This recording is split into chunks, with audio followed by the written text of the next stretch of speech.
श्रीमन्महागणाधिपतये नमः।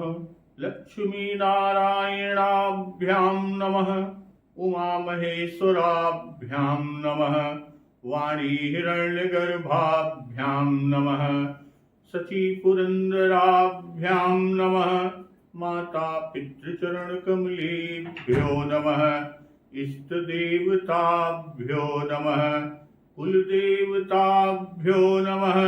ग्राम देवताभ्यो नमः। स्थान देवताभ्यो नमः। वास्तुदेवताभ्यो नमः। सर्वेभ्यो देवेभ्यो नमः। सर्वेभ्यो ब्राह्मणेभ्यो नमः। श्री गुरुचरण कमलेभ्यो नमः। ओम सिद्धि बुद्धि सहिताय श्रीमन्महागणाधिपतये नमः। भक्तवत्सल कृपालु प्रभु श्री राम जी के प्रताप से वानर सेना नल नील के साथ मिलकर समुद्र पर सेतु बंधन कर लिए। लंका की तट पर श्री रघुवीर सुबेल पर्वत पर सेना की अपार भीड़ के साथ उतरे। सुबेल पर्वत का एक बहुत ऊंचा परम रमणीय समतल और विशेष रूप से उज्जवल शिखर को देखकर लक्ष्मण जी कि तहतरु किस लय सुमन सुहाए, लक्ष्मण रचि निज हाथ डसाए। तापर रुचिर मृदुल मृग छाला, तेहि आसन आसीन कृपाला। लक्ष्मण जी वृक्षों के कोमल पत्ते सुंदर फूल अपने हाथों से सजाकर बिछा दिए। कहां पर बिछा दिए? सुबेल पर्वत का जो एक बहुत ऊंचा परम रमणीय समतल और विशेष रूप से उज्जवल शिखर, उसी को देखकर वहीं पर बिछाई।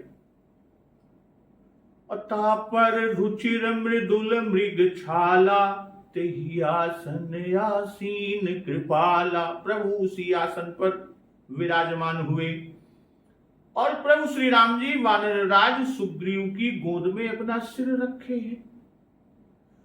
प्रभु के बाईं ओर धनुष और दाहिनी ओर तरकस रखा हुआ है और अपने दोनों कर कमलों से बाण सुधार रहे हैं। अब विभीषण जी कह लंकेश मंत्र लगी काना, कानों से लगकर प्रभु को सलाह कर रहे हैं, प्रभु से सलाह कर रहे हैं। अंगद हनुमान कि बड़ भागी अंगद हनुमाना, चरण कमल चापत विधि नाना। परम भाग्यशाली अंगद और हनुमान अनेकों प्रकार से प्रभु के चरण कमलों को दबा रहे हैं, प्रभु के चरण कमल की सेवा कर रहे हैं। और लक्ष्मण जी महाराज कि प्रभु पाछे लक्ष्मण वीरासन, कठिन संग कर बान सरासन। लक्ष्मण जी कमर में तरकस कसे, हाथों में धनुष बाण लिए, अवीरासन से प्रभु के पीछे सुशोभित हैं। इस प्रकार कृपा रूप सौंदर्य और गुणों के धाम प्रभु श्री राम जी विराजमान हैं। तो वे मनुष्य, बाबा गोस्वामी तुलसीदास जी कहते हैं कि वे मनुष्य धन्य हैं जो सदा इस ध्यान में लो लगाए रहते हैं। और इस पर भक्तवत्सल कृपालु प्रभु श्री राम जी पूर्व दिशा की ओर देखकर चंद्रमा को उदित हुआ देखा, चंद्रमा का उदय हुआ देखा कि पूरब दिशा बिलोकी प्रभु, देखा उदित मयंक, कहत सब ही देखहु शशि, मृगपति सरिस यसंक। तब भक्तवत्सल प्रभु सभी से कहने लगे, अरे भैया देखो तो चंद्रमा को। प्रभु ने क्या कहा? चंद्रमा को तो देखो, कैसा सिंह के समान निडर है, और ऐसा लगता है जैसे कि पूर्व दिशा रूपी पर्वत की गुफा में रहने वाला अत्यंत प्रताप, तेज और बल की राशि यह चंद्रमा रूपी सिंह अंधकार रूपी मत वाले हाथी के मस्तक को विदीर्ण करके आकाश रूपी वन में निर्भय विचर रहा है कि पूरब दिश गिरि गुहा निवासी परम प्रताप तेज बल राशि अमत नाग तम कुंभ विधारी असि केसरी गगन बनचारी। इतना ही नहीं, आकाश में जो तारे बिखरे हुए हैं तो आकाश में बिखरे हुए तारे मोतियों के समान हैं, जो रात्रि रूपी सुंदर स्त्री के श्रृंगार हैं कि बिथुरे नभ मुकुताहल तारा अनिसि सुंदरी केर सिंगारा अकह प्रभु शशि महु में चकताई कहु काह निज निज मति भाई। प्रभु ने कहा, भाइयों अब चंद्रमा को देखो, चंद्रमा के बीच में, उस चंद्रमा में जो कालापन है वह क्या है? प्रभु पूछते हैं। पहले सभी से कहा चंद्रमा को देखो, अब कहते हैं कि उस चंद्रमा में जो कालापन है वो क्या है, उसके बारे में अपनी अपनी बुद्धि के अनुसार बताओ। सुग्रीव ने कहा, रघुनाथ जी सुनिए, चंद्रमा में पृथ्वी की छाया दिखाई दे रही है। किसी ने कहा कि चंद्रमा को राहु ने मारा, वही चोट का काला दाग चंद्रमा के हृदय पर पड़ा हुआ है। और वही कोई कहता है कि जब ब्रह्मा ने कामदेव की स्त्री रति का मुख बनाया तब उसने चंद्रमा का सार भाग निकाल लिया कि कह सुग्रीव सुनहु रघुराई शशि महु प्रगट भूमि कहे झाई हमारे राहु शशि कह कोई उर्मह परी श्यामता सोई अको कह जब विधि रति मुख कीन्हा सार भाग शशि कर हरिलीना अच्छिद्र सो प्रगट इंदूर माही तिमग देखिए नभ परिछाही। भाई कोई कहा कि जब ब्रह्मा जी ने कामदेव की स्त्री रति का मुख बनाया तब उसने चंद्रमा का सार भाग निकाल लिया, भाई जिससे रति का मुख तो परम सुंदर बन गया, परंतु चंद्रमा के हृदय में छिद्र हो गया, चंद्रमा के हृदय में छेद हो गया और वही छेद चंद्रमा के हृदय में वर्तमान है। और उसी छेद की राह से, उसी छेद के रास्ते से पीछे की आकाश की काली छाया उसमें दिखाई पड़ती है। अब भक्तवत्सल प्रभु श्री रामचंद्र जी कहे, उन्होंने क्या कहा कि प्रभु कह गरल बंधु शशि केरा अति प्रिय निज उर दीन बसेरा कि विष चंद्रमा का बहुत प्यारा भाई है और इसी से चंद्रमा ने विष को अपने हृदय में स्थान दे रखा है और विष को जो हृदय में स्थान दे रखता है इसीलिए विषयुक्त अपने किरण समूह को फैलाकर, कौन? चंद्रमा। चंद्रमा अपने भाई जो विष को हृदय में स्थान रखा उस विष से युक्त अपने किरण समूह को फैलाकर चंद्रमा वियोगी नर नारियों को जलाता रहता है कि विष संयुक्त कर निकर पसारी जारत बिरहवंत नर नारी। तब हनुमान जी महाराज कहते हैं कि कह हनुमंत सुनहु प्रभु शशि तुम्हार प्रिय दास अथव मूरति विधूर बसती सोई श्यामताय भास। हनुमान जी महाराज ने कहा, हे प्रभु सुनिए, चंद्रमा तो आपका प्रिय दास है, आपकी सुंदर श्याम मूर्ति चंद्रमा अपने हृदय में बसाए हुए है। चंद्रमा के हृदय में आपकी श्याम सुंदर मूर्ति बसी है और वही श्यामता की झलक चंद्रमा में है। अब हनुमान जी के महाराज के वचन को प्रभु भक्तवत्सल कृपालु श्री रामचंद्र जी सुनकर सुजान प्रभु श्री राम हंसे कि पवन तनय के वचन सुनी बिहसे राम सुजान, दक्षिण दिशि अवलोकि प्रभु, बोले कृपा निधान। पवन पुत्र अंजनी नंदन हनुमान जी महाराज के वचन को सुनकर सुजान प्रभु श्री राम जी हंसे, और हंसकर अब फिर दक्षिण की ओर देखकर कृपा निधान प्रभु बोले। पहले हनुमंत कहे कि कहा हनुमंत सुनो प्रभु। इस शब्द से यह बाबा गोस्वामी तुलसीदास जी जनवाए सूचित किए कि वे कुछ अद्भुत बात कहेंगे। कौन? हनुमान जी महाराज।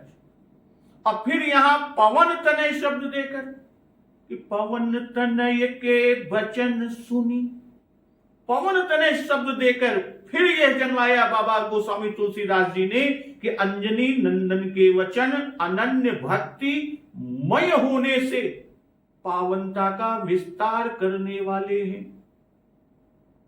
कि पवन तनय के वचन सुनी, बिहसे राम सुजान। भाई श्री हनुमान जी की बुद्धि की परम चतुरता देखकर भक्तवत्सल कृपाल प्रभु श्री राम जी बिहसे, परम चतुरता श्रवण सुनि बिहसे राम उदार। अब क्यों न हो भाई, हनुमान जी महाराज बुद्धिमान पवन के ही तो पुत्र हैं। हनुमान जी महाराज कौन है? बुद्धिमान पवन के पुत्र।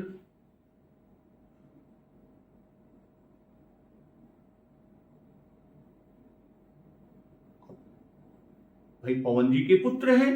अब फिर जो भक्तवत्सल प्रभु श्री राम जी पवन तनय के वचन सुनी बिहसे राम सुजान,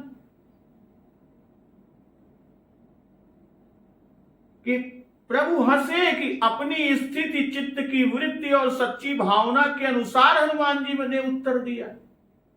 जैसे इनके हृदय में मेरा निवास है, ठीक वैसे ही ये सबके हृदय में जानते हैं।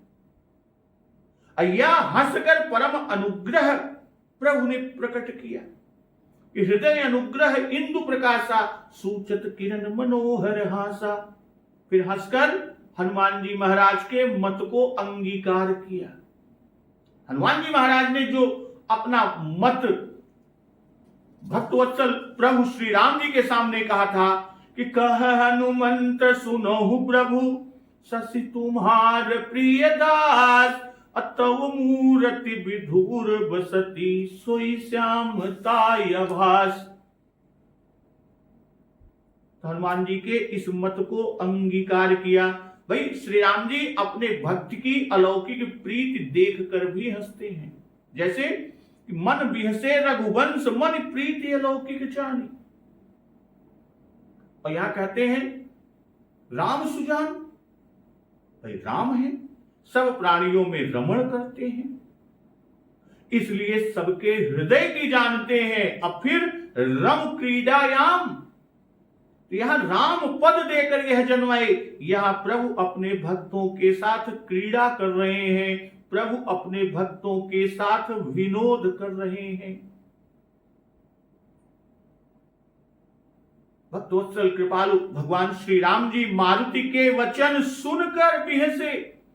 इसका भाव यहां यह है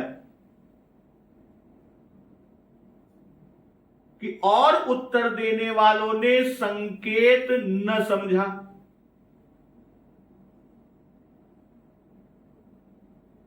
तो प्रभु श्री राम जी ने जो कहा कि वो चंद्रमा देखो, उसके अंदर जो कालापन है उसके बारे में आप लोग अपना अपना मत कहिए। तो प्रभु के संकेत को और लोग और उत्तर देने वाले, जिसमें सुग्रीव जी, विभीषण जी, अंगद जी, इन लोगों ने प्रभु के संकेत को न समझा, पर हनुमान जी ने ही संकेत को समझा है। इसी भाव से मुस्कुराकर भक्तवत्सल प्रभु श्री राम जी ने दक्षिण दिशा की ओर निगाह फेरी। सामने विभीषण है, इसीलिए प्रभु विभीषण को ही संबोधन करते हैं। भाई दक्षिण दिशा की ओर मुंह फेरा कि दक्षिण दिशि अवलोक की प्रभु बोले कृपा निधान। लेटने पर स्वभाव से ही निगाह ऊपर को जाती है, दिशा चाहे जो हो, परंतु जिस प्रकार से प्रभु लेटे हुए हैं उससे पहले पूरब में ही निगाह जाना स्वाभाविक कि पूरब दिशा बिलोक की प्रभु देखा उदित मयंक। अब जो यहां पर कहा कि दक्षिण दिशि अवलोक की प्रभु बोले कृपा निधान, कि बाण तो अभी भी प्रभु के कर कमलों में है।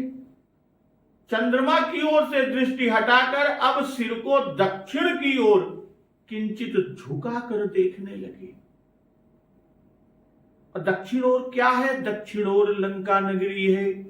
वस्तुतः जिस लिए वह बाण प्रभु के कर कमलों में लक्ष्मण जी ने दिया या स्वयं प्रभु जी ने लिया, जिस लिए वह बाण सुधारा जा रहा है, वही उद्देश्य पूरा करने के लिए अब पूर्व का विनोद समाप्त कर प्रभु का जो ध्यान है उन्होंने शत्रु पर दृष्टि जमाई। जिस विचार से दक्षिण की ओर देखा, भाई उसके लिए आप समर्थ हैं, इसलिए यहां प्रभु कहा। और कृपा निधान, भाई बोलने में कृपा निधान कहा कि दक्षिण दिशि अवलोक की प्रभु बोले कृपा निधान, क्योंकि अब जो भक्तवत्सल प्रभु श्री राम जी करने वाले हैं उससे विभीषण और रावण पर कृपा दर्शा ना जो है वो दिखाई देगा। रावण पर कृपा सूचित हो रही है। एक तो विभीषण से पूछना ही कृपा है, जैसे कि संतत दासन देहु बड़ाई ताते मोहि पूछे रघुराई।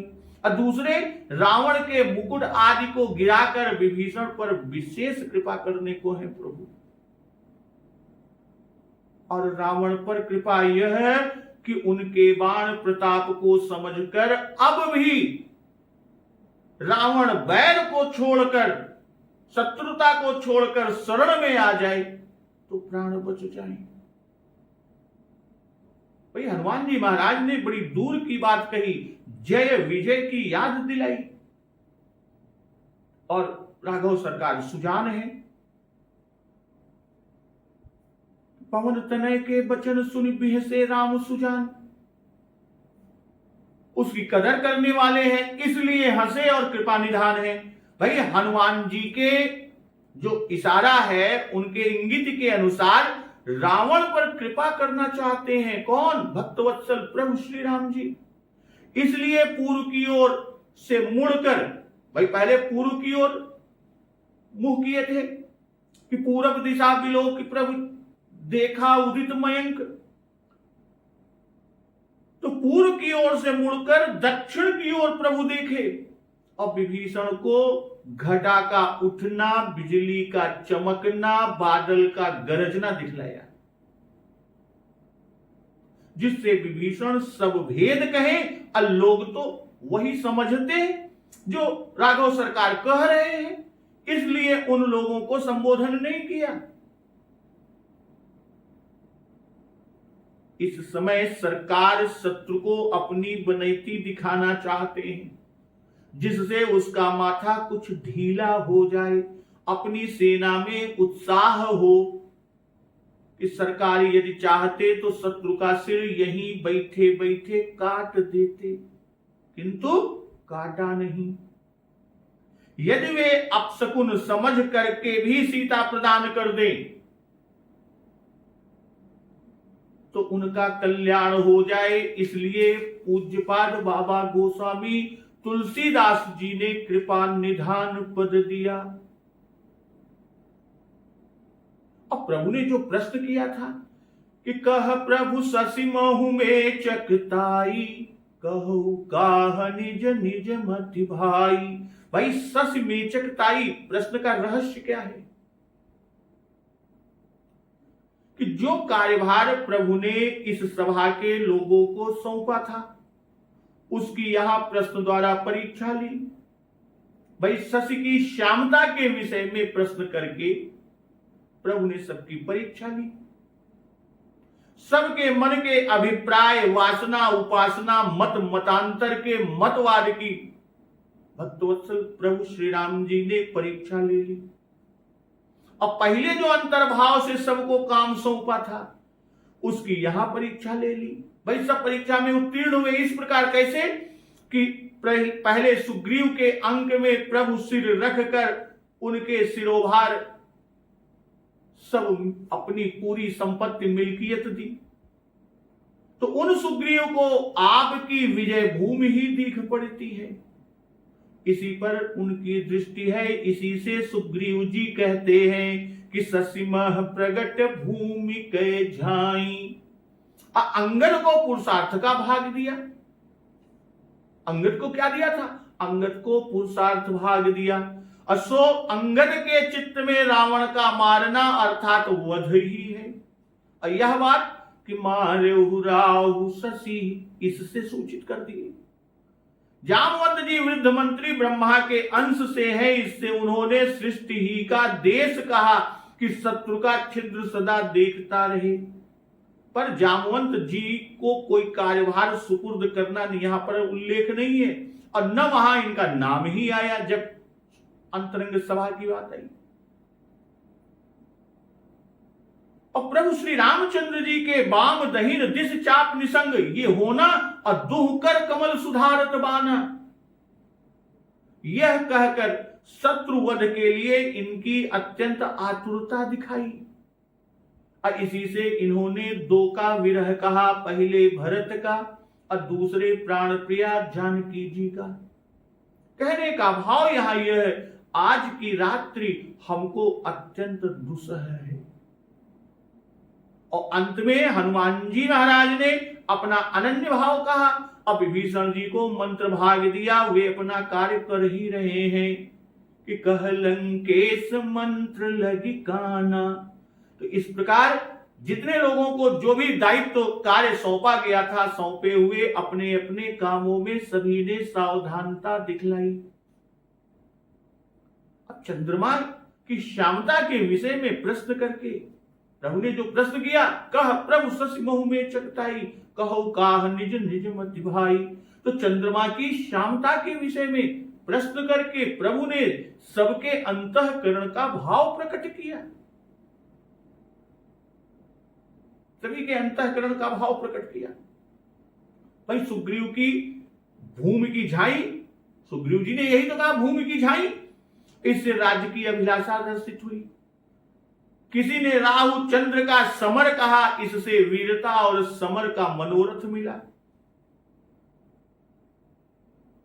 किसी ने रतिमुख की शोभा कही, इससे समर विमुखता पाई गई। और रघुनाथ जी के निज समयानुकूल प्रश्न और वचन तथा सबके रीति अनरीति युक्त उत्तर वचन सुन श्री महावीर जी स्वामी श्री रघुनाथ जी के मनोरथ के अनुकूल वचन बोले।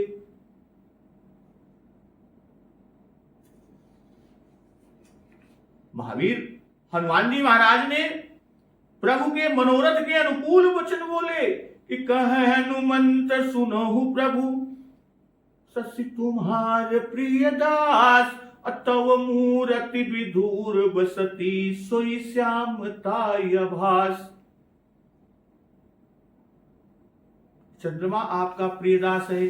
तो इस कथन का भाव यहां यह है कि ये सब रीछ और वानर चाहे सूर हो, चाहे कादर हो यानी कायर हो, परंतु वे सब आपको अपने हृदय में बसाए हुए हैं।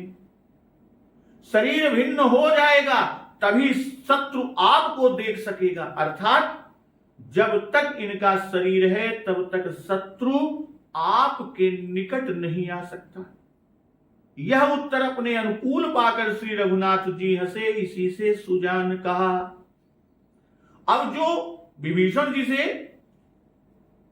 दक्षिण की ओर मुख करके कि दक्षिण दिशि अवलोक की प्रभु बोले कृपा निधान, क्या बोले कि देखो विभीषण दक्षिण आशा घन घमंड दामिनी विलासा। विभीषण दक्षिण की ओर देखो, बादल गर्व सहित उमड़े हैं। बिजली जो बादलों के बीच में विशेष शोभित हो रही है, अर्थात वह विशेष रूप से चमक रही है। अब मधुर मधुर गरजई घन घोरा, होई वृष्टि जनि उपल कठोरा। भयंकर बादल मधुर मधुर अर्थात धीमे धीमे गरज रहे हैं, कहीं घोर वर्षा न हो और कठोर पत्थर या ओले न गिरे। तब विभीषण जी कहते हैं कि कहत विभीषण सुनहु कृपाला, होई न तड़ित न बारिद माला। विभीषण जी बोलते हैं, हे प्रभु, हे कृपालु सुनिए, यह ना तो बिजली है और ना ही मेघों का समूह है। भाई प्रभु जो बोले कि दक्षिण दिश अवलोक, कि प्रभु बोले कृपा निधान, तो वहां बोलने में यह नहीं मालूम पड़ा, नहीं जान पड़ा कि प्रभु ने किससे कहा। उसे यहां स्पष्ट किया कि वह विभीषण से कहा। अब विभीषण से ही क्यों कहा? भाई दक्षिण दिशा के मर्मी विभीषण जी हैं, इसलिए इस प्रश्न के उत्तर के लिए विभीषण जी को ही संबोधन किया। भाई अन्य सब तो वही समझते हैं जो प्रभु कह रहे हैं। सम्मानार्थ सर्वज्ञ प्रभु अज्ञ की तरह पूछ रहे हैं कि घन घमंड दामिनी विलासा। घन घमंड अर्थात काली, बड़ी काली घटा वाले बादलों के समूह जैसे कि सोई जनु जलद घटायतिकारी। और फिर कि धूम धूम नभ में चक भयऊ, सावन घन घमंड जन उठयऊ। भाई बादल का गरजना भी विरह का उद्दीपक है कि घन घमंड नभ गरजत घोरा, अप्रियाहीन डरपत मन मोरा। तो घमंड शब्द का भाव कि बादल घुमड़ घुमड़ कर एकत्र हैं, मानो गर्व से भरे हैं, हम सब भूमि को जलमयी कर देंगे। और उधर रावण भी अभिमान से परिपूर्ण 20 भुजाएं देखता हुआ नाच और तमाशे में लगा हुआ है। तो पहले घन घमंड कहे और घन घमंड कहकर तब उनका गर्जन कहा, और उसी क्रम से होई वृष्टि और उपल कठोरा कहा।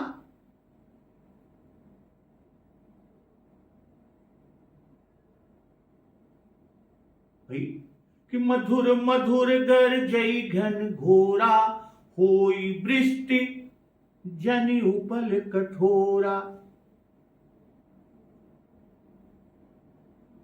भाई उमड़ते हुए मेघ हैं, इसलिए वर्षा की झड़ी की संभावना है, और गरज रहे हैं, इससे ओलों के गिरने की संभावना है। होई वृष्टि जनि में भाव यह है कि हम सब मैदान में पड़े हैं, अगर वर्षा होने की संभावना हो तो उसका भी उपाय तुरंत कर लेना चाहिए। तब विभीषण जी कहते हैं कि कहत विभीषण सुनहु कृपाला, होई न तड़ित न बारिद माला। विभीषण जी बोले, हे कृपालु सुनिए, यह न तो बिजली है और न ही बादलों की घटा है, तो है क्या कि लंका शिखर ऊपर आगारा, तह 10 कंधर देख यखारा।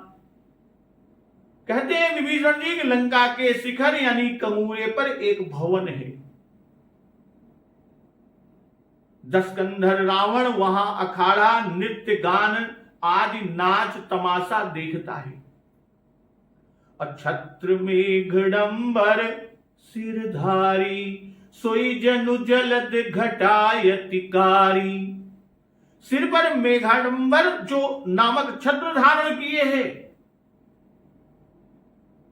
भाई सिर पर मेघडंबर यानी बादलों के डंबर जैसा विशाल और काला जो छत्र धारण कर रखा है, वही मानो मेघों की अत्यंत काली घटा है। मंदोदरी श्रवण ताटंका, असोई प्रभु जनु दामिनी दमंका।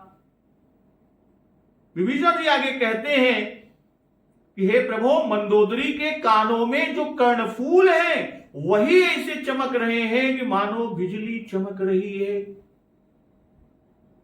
विभीषण जी कहते हैं, हे देवताओं के सिरताज स्वामी, कि बाजहि ताल मृदंग अनूपा, असोई रव मधुर सुनोहु सुर भूपा। हे देवताओं के सिरताज, हे देवताओं के स्वामी, सुनिए, अनुपम ताल और मृदंग बज रहे हैं, या मृदंग अनुपम ताल से बज रहा है, वही मधुर मीठी मीठी ध्वनि सुनाई पड़ती है।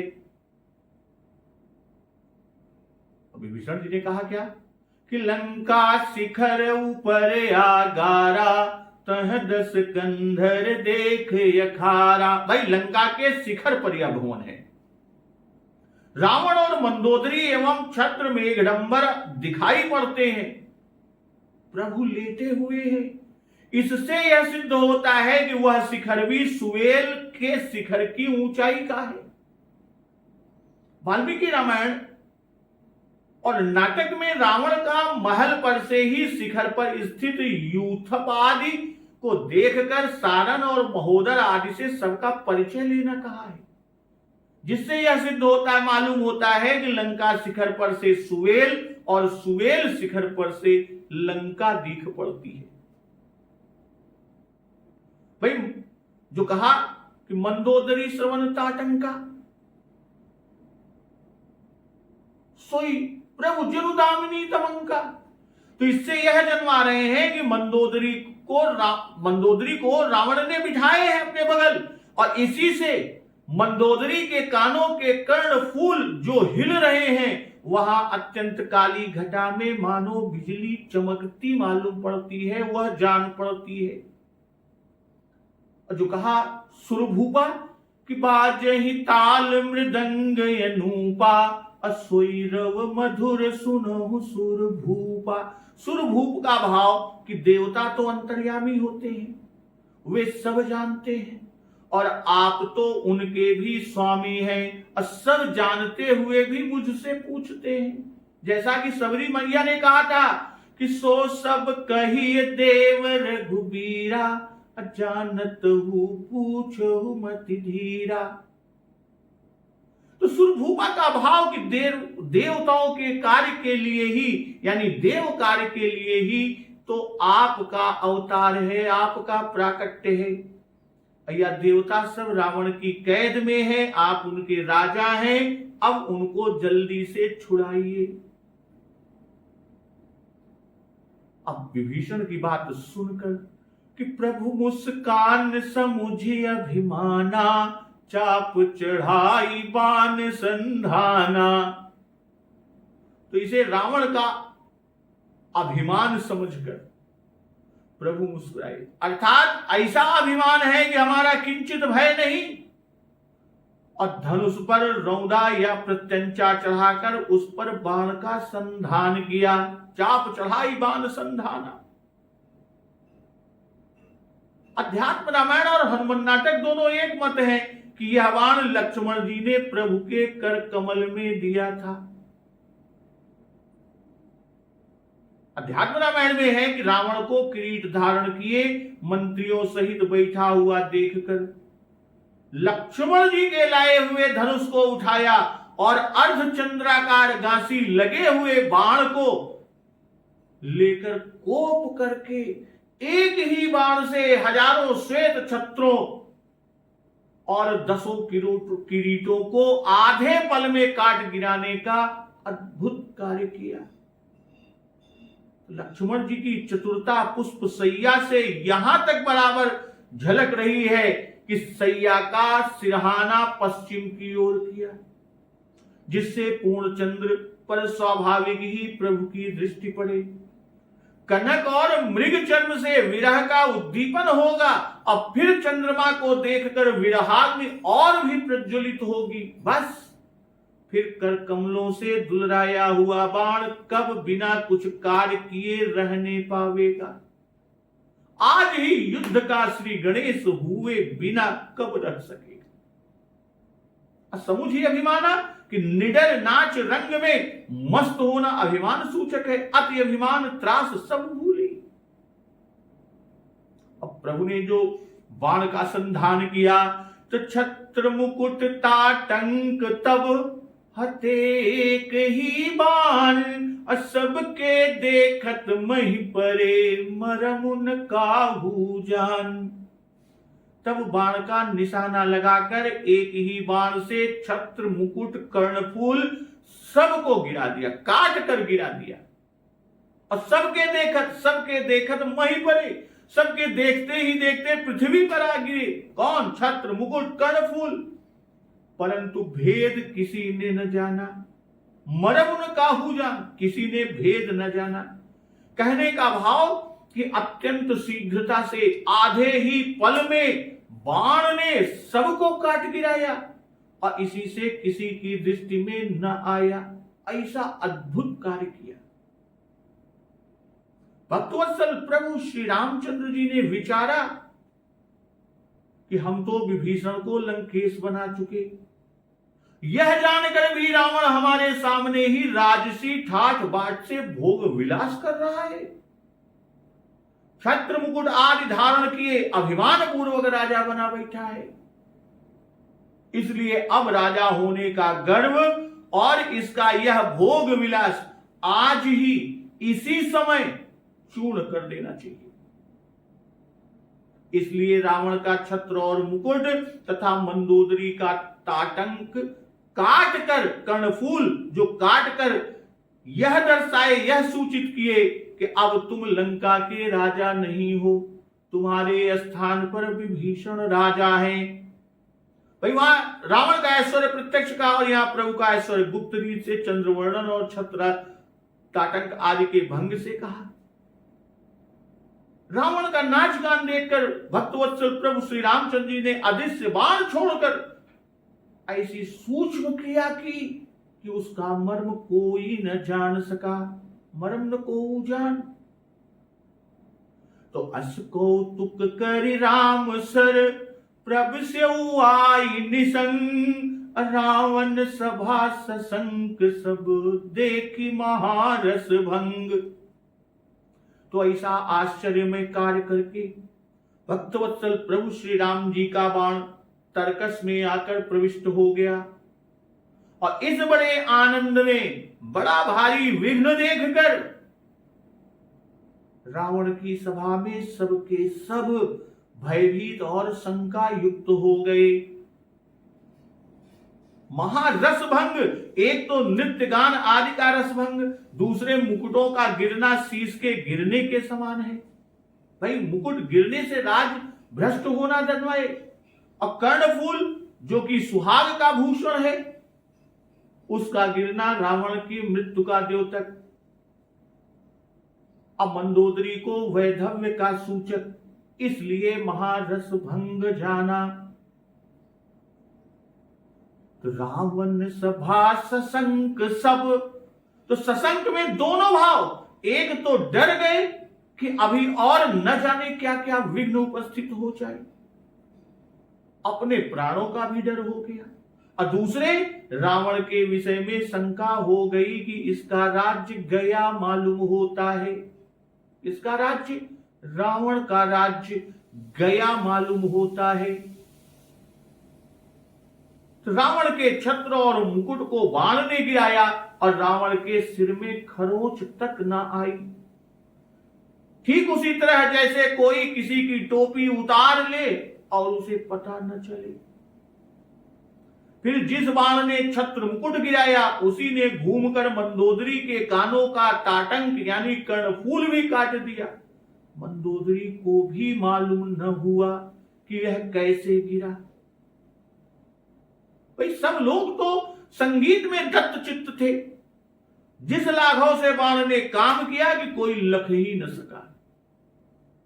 इतना ही नहीं, बाण लौटकर राघव सरकार के निसंग तर्कस में प्रवेश कर गया और उधर सारा मजा किरकिरा हो गया।